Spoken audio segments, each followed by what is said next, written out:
நான் படித்து வேலை வாங்கிட்டேன், நான் எதிர்பார்த்த வேலை அமையல. இது எப்படி நான் அமைச்சுக்கிறது? நான் படித்தது ஒன்று, வேலை ஒன்று. நீங்கள் எதிர்பார்க்குறது சர்வசாதாரணமாக உங்களுக்கு கிடைக்கும்.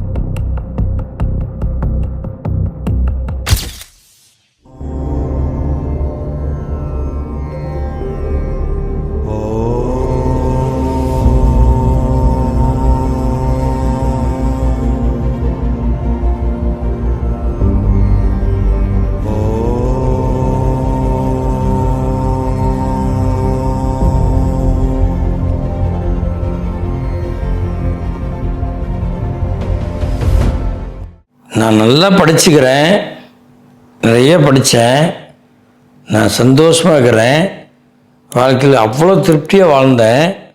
ஆனால் எனக்கு இப்போ நான் எதை படித்து வேலை வாங்கன்னு நினச்சினோ அந்த வேலை எனக்கு கிடைக்கல. அதனால் நான் இப்போ வேறு வேலைக்கு நான் போயிட்டுருக்கிறேன். நான் படித்ததுக்கும் நான் வேலைக்கு சம்மந்தமே இல்லை அப்படிங்கிறது ஒன்று. ரெண்டாவது, நான் படிச்சுட்டு எனக்கு வேலையே கிடைக்கல குருஜி அப்படிங்கிறது ஒன்று. நான் படித்து வேலை வாங்கிட்டேன், நான் எதிர்பார்த்த வேலை அமையலை. இது எப்படி நான் அமைச்சுக்கிறது? இதெல்லாம் என்ன காரணம் அப்படின்னு பார்த்தீங்கன்னா, முதல்ல உங்களுக்குள்ளே பொறுமைங்கிறது ஒன்று வேணும்.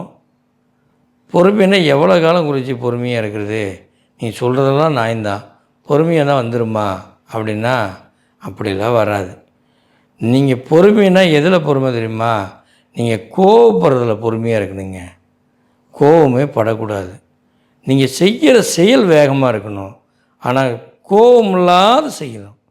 அதை புரிஞ்சிட்டாவே உங்களுக்கு பாதி டிப்ரெஷன் குறைஞ்சிடும். நீங்கள் ஆரம்பத்திலிருந்து ஆள் மனசுக்குள்ளே எனக்கு வேலை கிடைக்கணும், வேலை கிடைக்கணும்னு ரொம்ப கிடைக்குமா கிடைக்காதா, இந்த வேலை கிடைக்குமா இல்லை அந்த வேலை கிடைக்குமா, இந்த வேலை கிடைக்குமா, இப்படி எல்லாம் போட்டு குழப்பிங்க. இந்த குழப்பத்தினால தாங்க உங்களுக்கு அந்த வேலை கிடைக்கல, நீங்கள் எதிர்பார்த்த வேலை அமையல. நான் படித்தது ஒன்று, வேலை ஒன்று. இல்லை, நான் படித்து நல்ல வேலை வாங்கிட்டேன், நான் எதிர்பார்த்த ப்ரொமோஷனுக்கு போக முடில, எனக்கு கீழே இருக்கிறவன் போகிறான் ஆனால் நான் போக முடில. இதுக்கெல்லாம் என்ன தான் குருஜி பண்ணுறது? இதிலிருந்து நான் எப்படி வெளியே வரட்டும் அப்படிங்கிற உங்களுக்குள்ளே இருக்கும்.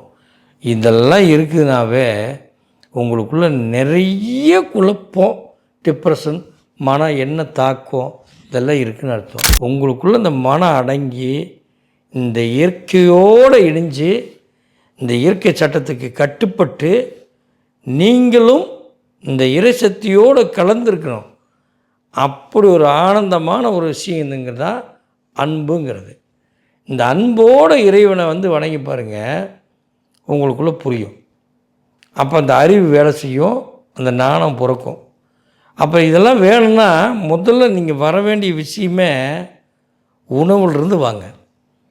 முதல்ல உங்களுக்கு காலை கடமைகள் எப்படி, நம்ம எப்படி இருக்கணும், எந்தெந்த மாதிரி ஷிஃப்டிங் மாறணும், என்னென்ன பண்ணணும், நம்ம ஏன் சோம்பேறியாக இருக்கிறோம், நம்மளை சோம்பேறியிலேருந்து எப்படி வெளியே வர்றது, இதெல்லாம் முதல்ல ரிலீஸ் ஆகணும். இதெல்லாம் ஆயிட்டாவே நீங்கள் எதிர்பார்க்குறது சர்வசாதாரணமாக உங்களுக்கு கிடைக்கும். இதுதாங்க விஷயம். அதை நீங்கள் நல்லா புரிஞ்சுக்கிட்டிங்கன்னா உங்களுக்குள்ள பொறுமையும் நல்ல அன்பு இருந்து ஈகோ எல்லாம் வந்துட்டாவே நீங்கள் எதிர்பார்க்கறது அப்படியே நடக்குங்க. இதை செஞ்சு பாருங்கள், உங்களுக்கே புரியும்.